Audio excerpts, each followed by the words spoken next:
نحمدہ ونصلی ونسلم علی رسول الکریم اما بعد فاعوذ باللہ من الشیطان الرجیم بسم اللہ الرحمن الرحیم فلیعبدوا رب ھذا البیت الذی اطعمہم من جوع وآمنہم من خوف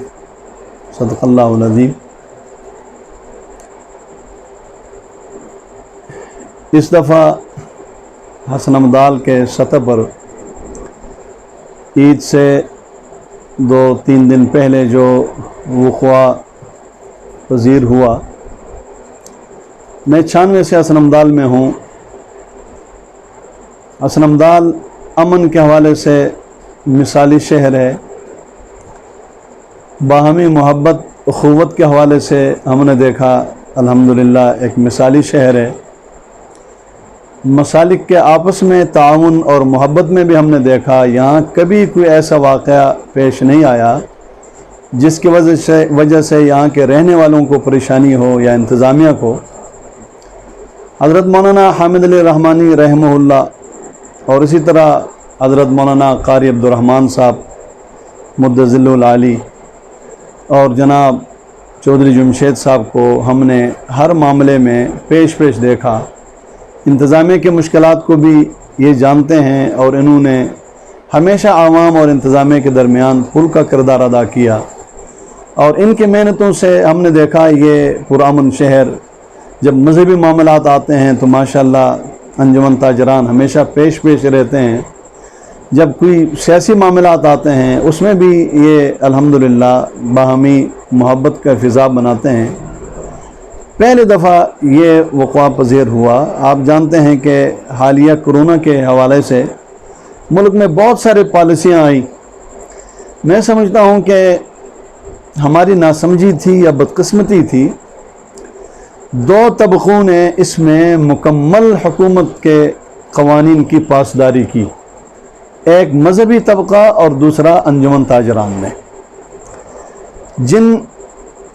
تاجروں کے شعبوں کو انہوں نے بند رکھا اور وہ آج تک بند ہیں تقریباً، اور آئندہ بھی بظاہر جب تک یہ نہیں کہیں گے قانون کے پاسداری میں، حالانکہ اس کو سارے سمجھتے ہیں اور جو اہل اقتدار ہے وہ بھی جانتے ہوں گے کہ جیسے پرائیویٹ سکول اور کالج ہیں وہاں لاکھوں جناب پڑھانے والے ہیں، تعلیم تو گئی، وہ تو شاید کئی سالوں تک یہ سلسلہ اسی طرح رہے گا۔ البتہ تعلیم کے ساتھ ساتھ ان لوگوں کے جو گھر کا کھانا اور جو ان کے معیشت کا ہے وہ بھی تباہ ہوئی، لیکن ابھی تک کسی نے اس پر کوئی قدم نہیں اٹھایا۔ باہر سے بہت بڑی رقم آئی، سپریم کورٹ نے جب کہا کہ بھئی وہ 500 ارب کہاں گئے،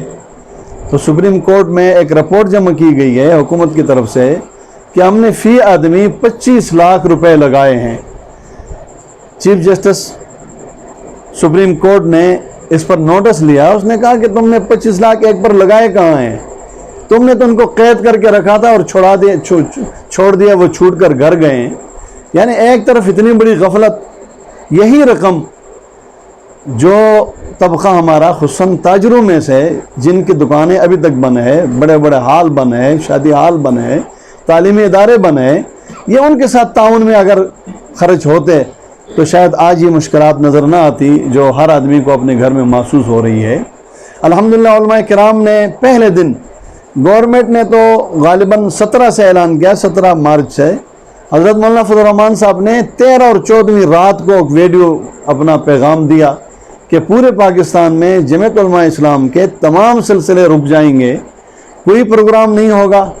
اور ہم اس معاملے میں ڈاکٹروں کے ہدایت کے مطابق چلیں گے۔ لیکن آپ جانتے ہیں کہ جو پریشان حال تھا وہ پریشان حال ہوتا گیا، اور جس کے حالات کچھ گزارت ہے وہ بھی کمزور ہوتا گیا۔ اس وقت خوشی کے دنوں میں جب یہ اعلان اچانک ہوا اور یہ صرف ایک صوبے میں ہوا تو اس صوبے میں رہنے والے ہر انسان اس پہ پریشان ہوا، نہ صرف تاجر، بلکہ میں اس دن غالباً پنڈی میں تھا، میرے پاس اتنا وقت نہیں تھا کہ میں شام کو آ کر میں اپنے لیے کوئی جوتا یا کوئی چیز اپنے بچوں کے لیے خرید سکوں۔ تو یقیناً ایسے موقعوں پر جب اوپر سے احکامات آتے ہیں اور نیچے والے بھی اوپر والوں کے پابند ہوتے ہیں، ان کی طرف دیکھتے ہیں، تو ایسے موقعوں پر پھر دراندیشی، عقل، سمجھ، بردباری سے کام لینا ہوتا ہے۔ میں سمجھتا ہوں کہ اس حسن امدال کی سطح پر جو چودھری جمشید صاحب کے حوالے سے انجمن تاجران کو ڈرایا دھمکایا گیا اور اسی طرح ان پر پرچہ کیا گیا، یہ سراسر ظلم ہوا، اور یہ سمجھ لیں کہ تعاون کا برا بدلہ ہوا۔ ایسے موقعوں پر پھر یقیناً وہ لوگ جو تعاون کرتے ہیں، قانون کے پاسداری کرتے ہیں، قانون کی حفاظت کرتے ہیں، وہ اس پر پریشان ہوتے ہیں کہ یار پھر تو وہ لوگ اچھے ہیں جو روزانہ قانون کو توڑتے ہیں۔ جمعیت علماء اسلام ضلع اٹک تحصیل حسن امدال، ہمارے ذمہ داران بھی موجود ہیں، ہم اس عمل کی مذمت کرتے ہیں۔ میں کہتا ہوں کرسی پر بیٹھے ہوئے انسان میں عقل بنسبت عوام اور عام انسان کے بہت زیادہ ہونی چاہیے، اس میں بردباری بہت ہونا چاہیے، اور پرچہ تو آخری درجے میں ہوتا ہے، اور پرچہ بھی کسی وجہ سے ہوتا ہے۔ بہرحال ہمارا مطالبہ ہے پرچے کو فی الفور واپس لیا جائے، اور آئندہ میں حکومت سے مطالبہ کروں گا کہ وہ جو تاجر متاثر ہوئے ہیں اور بہت سخت متاثر ہوئے ہیں، دیکھو انہوں نے تعلیمی اداروں کے حوالے سے باتیں کی۔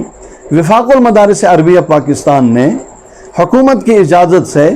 4 لاکھ بچوں کا امتحانات مسلسل 6 دن کیے اور بالکل کامیاب۔ تو اسی طریقے سے تاجروں کے مسائل بھی حل ہو سکتے ہیں، اسی طریقے سے پرائیویٹ سکولوں کے مسائل بھی حل ہو سکتے ہیں۔ ابھی کل مثلا کشمیر کے حوالے سے یوم سیاہ ہے، انشاءاللہ جمعیت علماء اسلام کے امیر کے کہنے پر پورے پاکستان میں ہوگا، اور حسن امدال میں بھی انشاءاللہ کل عصر کے وقت انشاءاللہ اس کا ریلی ہوگی اور احتجاج ہوگا۔ اب جو کل حکومت نے احتجاج کی اجازت دی ہے، تو ایک دن پہلے پابندی، ایک دن اجازت، یہ کوئی اس طرح کی چیز نہیں ہے۔ میں اپیل کرتا ہوں اپنی حکومت سے، وہ ایک ماں کا کردار ادا کرے، باپ کا کردار ادا کرے، اور وہ کوئی پالیسی بنائے جس پالیسی سے عوام مطمئن بھی ہوں اور جس پالیسی پر عوام کا چلنا آسان بھی ہو۔ چودھری جمشید صاحب ہمارے ماشاءاللہ بڑے عرصے سے انجمن تاجران قوم اور ملت کے خدمات ان کے بالکل نمایاں ہیں۔ سیرت کے حوالے سے ان کی خدمات، عوامی باہمی رابطے اور تعلق کے حوالے سے میں ان کی خدمات کو خراج تحسین پیش کرتا ہوں۔ اللہ کریم سے دعا بھی ہے، اللہ اپنے فضل و کرم سے جو وبا یا بیماری یا جو مسائل ہیں، ایک خوف ہے، جو آیت میں نے پڑھی تھی اس میں اللہ تعالیٰ نے فرمایا ہے کہ تم اس رب کی عبادت کرو جس نے ایک تو تمہیں بھوک پر کھانا دیا اور دوسرا تمہیں خوف پر امن دیا۔ امن یہ بہت بڑی ضرورت ہے، اور معیشت یہ بڑی ضرورت ہے، اور حکومت کو اپنے تمام ادارے امن اور معیشت پر لگانا چاہیے۔ معیشت کے حوالے سے جو ملک کمزور ہو وہ پھر دفاع کے لیے نہیں کھڑا ہو سکتا، اور معیشت کی ریڑھ کی ہڈی وہ تاجران ہے۔ تو میں پھر ایک دفعہ حکومت سے اپیل کروں گا کہ ملک کے تاجران کے حوالے سے پالیسی ایسی بنائیں جس پر چلنا بھی آسان ہو، اور جو ایک انسان سمجھے کہ واقعی یہ میرے لیے مفید پالیسی ہے۔ اللہ تعالیٰ ہم سب کو اور پورے عالم اسلام کو اس خوف سے نکالے اور ہمیں امن اور حلال روزگار نصیب فرما دے۔ وآخر دعوانا الحمدللہ رب العالمین۔